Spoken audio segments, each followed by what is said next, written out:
கடக ராசி நபர்களுக்கு 2024 மே மாதத்திற்கு உண்டான ராசி பலன். கடக ராசி நபர்களை பொறுத்தவரை இந்த மே மாசத்துல சாதகமான கிரக நிலைகள் நல்ல நிலைமையில் இருக்கு. பொதுவாகவே பணத்தை குறிக்கக்கூடிய, பணத்தை உங்களுக்கு வரவழைக்கக்கூடிய, பணம் ஓரளவுக்கு பெரிய அளவில் புழங்கக்கூடிய வகையில் ஏற்பாடு செய்யக்கூடிய கிரகமான சூரியன் இந்த மாதத்துல கிட்டத்தட்ட மேஷ வீட்டிலையும் ரிஷப வீட்டிலையும் இருக்கக்கூடிய ஒரு நல்ல காலகட்டம். இது வந்து வருஷத்துல ஒரு தடவை இந்த அமைப்புல வரும். அப்படிங்கிற ஒரு சூழ்நிலை இந்த மாசத்தை நீங்க வந்து கடகராசி நபர்கள் முழுமையாக சூரியனோட தயவை நீங்க 100% நம்பி இறங்கி தெளிவாக செஞ்சு ஓரளவுக்கு ஆதாயத்தை பெற்றுக்கொள்ள முடியும். அடுத்ததாக சுக்கிரன், லாபாதிபதியும் சுகாதிபதியுமான சுக்கிரன் மேஷ வீட்டில், அதாவது 10ல். அடுத்ததாக குருவோடைய பெயர்ச்சி இந்த மாதம் தான் நடக்க போகுது இல்லையா? இது வந்து 11ஆம் இடத்தோட வரக்கூடிய ஒரு நல்ல நிகழ்வு. எல்லாவற்றுக்கும் மேலாக ராசிக்கு 9ல் செவ்வாய்.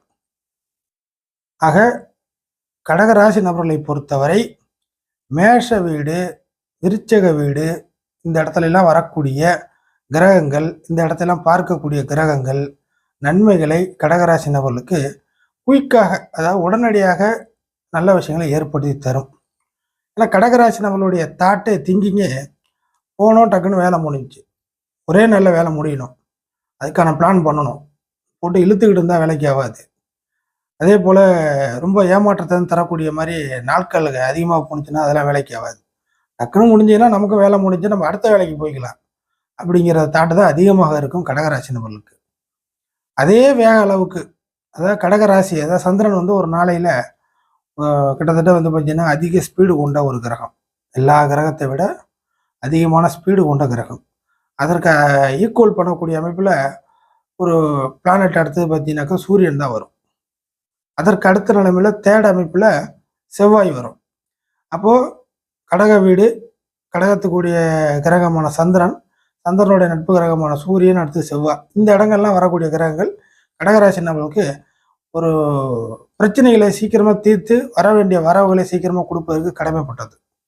அந்த அடிப்படையில் மேஷ வீட்டில் இருக்கக்கூடிய கிரகங்கள் எந்த ஒரு கிரகமாக இருந்தாலும் வேகமாக ஸ்பீடாக செயல்பட்டு உங்களுக்கு கிடைக்க வேண்டிய விஷயத்தை கொடுத்து விடும், நன்மைகளை மட்டும். ஏன்னா மேஷ வீடு வந்து உங்களுக்கு 10ஆம் வீடு, கர்ம வீடு, செவ்வாயோட வீடு. அதனால அந்த இடத்துல எந்த கிரகங்களும் உங்களுக்கு கெடுக்க முடியாத அமைப்பில் இருக்கும். உங்களுக்கு பாதகம் பண்ணக்கூடிய கிரகங்கள் வந்தால் கூட அடக்கி வாசிக்குமே தவிர கடகராசி நபர்களை கெடுத்து விடாது. கடகராசி நபர்களுக்கு இப்போ முதன்மையாக இந்த மாசத்துல சுக்கிரனால் என்னென்ன யோகம், சுக்கிரனால் உங்களுக்கு என்னென்ன பிரச்சனைகள் சால்வ் ஆகும், இல்லை உங்களுக்கு என்ன விஷயத்த நீங்க வந்து ஓரளவுக்கு இந்த காலகட்டத்தில் அனுபவிக்க முடியும், பெற்றுக்கொள்ள முடியும்னு பார்த்தீங்கன்னா, சுக்கிரன் வந்து முதன்மையாக சுகபோக கிரகம், சொகுசு கிரகம் அப்படிங்கிறது தான் மெயின். அப்போ கடகராசி நபர்களுக்கு 10ல் வரக்கூடிய சுக்கிரன் 4ஆம் இடத்தை பார்க்கும். இந்த வீடு, இடம் சம்மந்தப்பட்ட பிரச்சனைகள் இருந்துச்சுன்னா அது உங்களுக்கு ரிலீஃப் ஆகி ஓரளவுக்கு நன்மைகளை கொடுக்கும். அதுக்கு அடுத்ததாக வாகன அமைப்புகள், அடுத்ததாக அம்மாவுடைய விஷயங்கள்ல ஏதாச்சும் பிரச்சனைகள் இருந்துச்சுன்னா கொஞ்சம் சரி செய்யக்கூடிய நிலவரம். அடுத்தது கிட்டத்தட்ட வந்து பார்த்தீங்கன்னா நீண்ட நாள் உங்களுடைய ஆசை, எல்லாருக்கும் அவரவருக்கு ஒரு ஆசை இருக்கு இல்லைங்களா? அந்த மாதிரியான ஆசைகள் ஏதாச்சும் ஒரு விஷயத்துல உங்களுக்கு ஒரு பூர்த்தி செய்யக்கூடிய வகையில் இந்த மாதம் அமையும். அது வந்து இவ்வளவு நாள் இழுத்துக்கிட்டே வந்த விஷயங்கள் கூட நீங்கள் வச்சுக்கலாம், இப்போதைக்கு டக்குன்னு முடியும். அதே சமயம் லாபாவை வீடு கூட, அதாவது சுக்கிரன் ரிஷப வீட்டுக்கு அதிபதி இல்லையா? ரிஷபம் வந்து கடகராசி நபர்களுக்கு லாபத்தை தரக்கூடிய ஒரு வீடு. ஆக இது வரைக்கும் ஏதாச்சும் ஒரு விஷயம் லாபம் வரல, ஒரு சுணக்கமாக இருக்குது, இல்லை வெளியிலேருந்து வர வேண்டியது வரல அப்படிங்கிற மாதிரி இருந்துச்சுன்னா அந்த லாபங்கள்லாம் உங்களுக்கு வரும். இல்லைன்னா இந்த நேரம் பார்த்து நீங்கள் போய் கேட்டிங்கன்னா கூட அந்த லாபங்கள்லாம் உங்களுக்கு வர்றதுக்கான பாசிபிலிட்டி இருக்குது. பெண்கள் மூலியமாக உங்களுக்கு சில நல்ல விஷயங்கள் நடக்கும், பஞ்சாயத்துக்கெல்லாம் கிளியர் ஆகும். ஏன்னா கடகராசி நபர்கள் அஷ்டம சனியெல்லாம் சந்திச்சுக்கிட்டு இருக்கிறீங்க. ஆக வாழ்க்கை துணை பிரச்சனைகள், பெண்கள் சம்மந்தப்பட்ட பிரச்சனைகள், குடும்பத்திலே இருக்கக்கூடிய சட்ட சிக்கல்கள், பிரச்சனைகள், லேடிஸ் பிரச்சனைகள், இதெல்லாம் நிறையா சந்திச்சுட்டு இருப்பீங்க. நீங்கள் லேடிஸாக இருந்தால் கூட இது வந்து உங்களுக்கு அதிகமாக பொருந்தும். அப்படி இருக்கும் பொழுது உங்களுக்கு அந்த மாதிரி பிரச்சனைகள் இருந்துச்சுன்னா இந்த மாதத்தில் அவரவர் சூழ்நிலையெல்லாம் சரியாகி போகிறதுனால உங்களுக்கு பிரச்சனைகள் கொஞ்சம் குறையும் அப்படிங்கிறத நீங்கள் எடுத்துங்க. அடுத்ததாக புதன் இந்த ராசிக்கு 3 மற்றும் 12 கூடிய கிரகம். ஆக ஏதாச்சும் ஒரு விஷயத்துல நீங்கள் வந்து இந்த புரோக்கரேஜ் அப்படிங்கிற விஷயத்த நம்பக்கூடாது. இந்த மாசத்தை பொறுத்த வரைக்கும் புரோக்கரேஜ் அப்படிங்கிற விஷயத்த நீங்கள் நம்பி எந்த ஒரு விஷயத்துலையும் இறங்க தேவையில்லை. உங்களுக்கு மனசுக்கு ஒத்து வந்துச்சுன்னா, இல்லை உங்களுக்கு ஐடியா இருந்துச்சுன்னா, இல்லைனா வந்து பார்த்தீங்கன்னாக்கா உங்களுக்கே எல்லா விஷயமும் தீர்க்கமாக தெரியும்னா, அந்த விஷயத்தில் நீங்களே முடிவு எடுக்க முடியும்னா அந்த முடிவே சிறந்தது. புரோக்கரேஜ் மூலியமாக போய் ஏதாச்சும் பணமோ பொருளோ இல்லை வந்து அக்ரிமெண்ட்டோ பேப்பர் ஒர்க்கோ ஏதாச்சும் போய் பண்ணி மாட்டிக்க வேணும். ஏன்னா புதனுடைய நிலவரம் சரியில்லை அப்படிங்கிறது. ஸோ அவங்க ஏதாச்சும் ஒன்று செய்ய போய் அது உங்களுக்கு ஒரு பாதகமான நிலவரத்தில் முடியும். அதிகபட்சமாக மே மாதம் இறுதிங்கிற அமைப்பில் நீங்கள் புரோக்கரேஜ் நம்பலாம். மே மாதம் இறுதிங்கிற அமைப்பில் பிஃபோரில் நம்ப தேவையில்லை. ஏன்னா யோகாதிபதின்னு சொல்லக்கூடிய செவ்வாய் மாதத்தின் மையப்பகுதியில் ராகு கூட சேர்ந்து கொஞ்சம் மிங்கில் ஆகக்கூடிய அமைப்பு சரியில்லை. அதனால் ஏமாற்றத்தை அடைவீர்கள். ஸோ புரோக்கரேஜ் விஷயத்தில் உங்களுக்கு மைனஸ் இருக்குது. அவர்களும் வந்து பார்த்தீங்கன்னாக்கா ஏதாச்சும் ஒரு பணத்துக்கு மட்டும்தான் உங்கள்கிட்ட வருவாங்க தவிர உங்கள் காரியத்தை செயல்படுத்தி தருவதற்கு வரமாட்டார்கள். ஸோ புரோக்கரேஜை நம்பி நீங்கள் எந்த ஒரு முயற்சியுமே ஸ்டெப்புமே எடுக்க தேவையில்லை. உங்களுடைய க்ளோஸ் ஃப்ரெண்டு கூட புரோக்கரேஜ் பண்ணுறாரு என்ன நம்பிக்கை தான் அப்படின்னு சொன்னால் கூட தெரிஞ்சால் கூட அந்த விஷயத்தெல்லாம் செய்ய தேவையில்லை அப்படிங்கிறது தீர்க்கமான ஒன்று.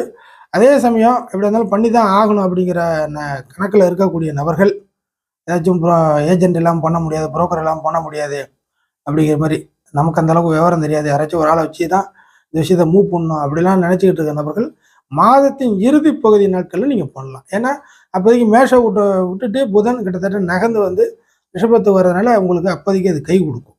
அடுத்ததாக மிக முக்கியமான கிரகமான சூரியன் பணத்தை உங்களுக்கு நிதி நிலைமையில் இருக்கக்கூடிய மைனஸை சரி செஞ்சு நிவர்த்தி செய்யக்கூடிய ஒரே கிரகம் சூரியன், தனாதிபதி. அந்த சூரியன் வந்து இந்த மாதத்தில் மேஷ வீட்டில் பாதி நாட்களும் அடுத்ததாக குருவுடைய தொடர்புலையும் பெறுறதுனால நிச்சயமாக கடகராசி நபர்கள் அவரவர் லெவலுக்கு ஏற்ப பணத்தை நீங்கள் தாராளமாக உங்களுக்குள்ள புழங்கிக் கொள்வதை பார்க்க முடியும். பாக்கெட்டில் பணம் கொஞ்சம் கூடுதலாக இருக்கும், நல்ல செலவுகள் செய்ய முடியும், தேவையான விஷயத்தை இப்போதைக்கு உருவாக்கி கொள்ள முடியும், கொஞ்சம் பணம் கிடைப்பதற்கான மற்ற வழிகள் இருக்கும். உங்களுக்கே தினசரி வருமானம் கம்மியாக இருந்தாலும் ஏதேனும் ஒரு விதத்தின் வழியாக உங்களுக்கு பணம் கிடைப்பதை நீங்கள் பார்க்க முடியும். அதற்கான பாசிபிலிட்டி இருக்குது. நீங்கள் சில விஷயங்களில் உங்களுக்கு தெரிஞ்ச விஷயங்களில் நீங்கள் ரிஸ்க் எடுக்கும் பட்சத்தில் அதில் வந்து உங்களுக்கு பணம் கிடைக்கும். புரியுதுங்களா? ஏதாச்சும் ஒரு விஷயத்தில் மூவ் பண்ணுறது, இல்லை ஏதாச்சும் ஒரு விஷயத்தை வந்து சேல் பண்ணி காட்டுவது, இல்லைனா வந்து பார்த்தீங்கன்னா ஒரு விஷயத்த வந்து செஞ்சு தரணும்னு ஒப்பு கொண்டுட்டு அதில் உங்களுக்கு ஐடியா இருந்துச்சுன்னா நீங்கள் இறங்கி களத்தில் இறங்குனீங்கன்னா அதற்கான வரவுகள் ஆதாயத்தை பெற்றுக்கொள்வது, நல்லா பேசுவது, பேசுறது மூலியமாகவே உங்களுக்கு வந்து பேச்சு இந்த மாதத்தில் எடுபடும். நீங்கள் இது வரைக்கும் பேசி ஒன்றும் ஆகலை, நம்ம பேசினா யாரு கேட்டுப்பா, நம்மளால என்ன பேச முடியும் அப்படிங்கிற மாதிரிலாம் ஒதுங்கி போயிருந்தால் கூட கவலை தேவையில்லை. இந்த மாதத்தை பொறுத்த வரைக்கும் கடகராசி நபர்கள் உங்களுடைய பேச்சுக்களால் உங்களுடைய அந்த கடினமான பேச்சோ இல்லை இனிமையான பேச்சோ எப்படியோ ஒரு விதத்தில் பேசுவீங்க இல்லையா, அந்த பேச்சுக்கள் மூலியமாக வாய் வார்த்தைகள் மூலியமாக உங்களுக்கான வரவுகளை பெற்றுக்கொள்வீர்கள் இந்த மாதத்தை பொறுத்தவரை. அடுத்ததாக ஏன்னா சூரியன் நல்ல அமைப்பில் இருக்குது, அடுத்ததாக குரு வந்து இந்த மாதத்தில் பயிற்சி ஆகக்கூடிய காலகட்டங்கள் உருவாக போகிறதுனால இதற்கு பிறகு உங்களுக்கான இந்த கடன் பிரச்சனைகளோ சிக்கல், இல்லைனா உங்களுக்கு நீங்களே ஒரு ஒம்பு வழக்கில் மாட்டிக்கிட்டது, இல்லைனா வந்து ஒரே டல் அடித்த மாதிரி ஒரே சூழ்நிலையில் போயிட்டு இருக்குது, ஒன்றும் அப்படியும் போக மாட்டேது, இல்லை இப்படியும் வர மாட்டேது, ஒரே டல்லான ஒரு சூழ்நிலையில் இருக்கிறேன் அப்படின்னு புலம்பிக்கிட்டு இருக்கக்கூடிய கடகராசி நபர்களுக்கு குரு 11 வர்றதுனால ஏதேனும் ஒரு பிரச்சனைகள் ரிலீஃப் ஆகி உங்களுக்கு அந்த டல் அடிக்கக்கூடிய சூழ்நிலைகள் மாறி பளிச்சுன்னு மாறக்கூடிய தன்மைகள் இந்த மே மாதத்துலேருந்து உருவாகுது குருவின் மூலியமாக. ஃபைனலாக செவ்வாய் 9ல் இருக்குது. ஆக இந்த நிலம், பூமி, கட்டிடம், சிவப்பு நிற பொருட்கள், சகோதர அமைப்புகள், இந்த மாதிரி விஷயத்தெல்லாம் இருந்து வந்த ஏதாச்சும் ஒரு மைனஸ் வருத்தங்கள்லாம் இந்த மாதத்தில் ஒரு பாக்கியமாக மாறும். ஓரளவுக்கு அந்த விஷயத்துலலாம் கொஞ்சம் திருப்தி அப்படிங்கிறத உருவாகும். அதே சமயம் மாதத்தின் மையப்பகுதியில் நான் மேற்சொன்ன விஷயத்தில் ஏதாச்சும் ஒரு விஷயத்தில் ஏமாறாமல் இருக்கேன். மேற்சொன்ன விஷயம்னா செவ்வாயோட விஷயத்தில் சகோதர அமைப்புகளோ இல்லை பூமி, ரியல் எஸ்டேட்டு, கட்டடம், பில்டிங்கு, இல்லை அது சம்மந்தப்பட்ட டாக்குமெண்ட்டு, இந்த மாதிரியான மோட்டார் அமைப்புகள், வாகன அமைப்புகள், இந்த மாதிரி இரும்பு சம்மந்தப்பட்ட விஷயங்கள், இந்த மாதிரி ஏதோ ஒரு விஷயத்தின் மூலியமாக தொழில் அமைப்பு, தொழில் பண்ணுறவங்க, அடுத்தது வந்து பார்த்தீங்கன்னாக்கா உங்களுடைய பிள்ளைகள், வாரிசுகள், ஆண் வர்க்க அமைப்புகள், இந்த மாதிரி ஏதாச்சும் ஒரு விஷயத்தில் மாதத்தின் மையப்பகுதியில் நிச்சயமாக ஒரு ஏமாற்றத்தை சந்திப்பீர்கள். அது முன்கூட்டியே பிளான் பண்ணிங்க. பெரிய அளவுக்கு ஏமாற்றத்தில் போய் மாட்டிக்காதீங்க. சில விஷயங்களில் நஷ்டமாகவோ கஷ்டமாகவோ போய்விடும். அந்த ஒரு விஷயத்தில் மட்டும் ஜாக்கிரதை. மற்றபடி எல்லா பிளான்ட்டும் ஓரளவு சரியாக இருக்குது. இந்த மே மாதம் மையப்பகுதியில் மட்டும் கொஞ்சம் சுதாரிச்சுக்கிட்டு நீங்கள் எதுலேயும் போய் லாக் ஆகாமல் இருக்கணும். அவ்வளோதான் மேட்ரு.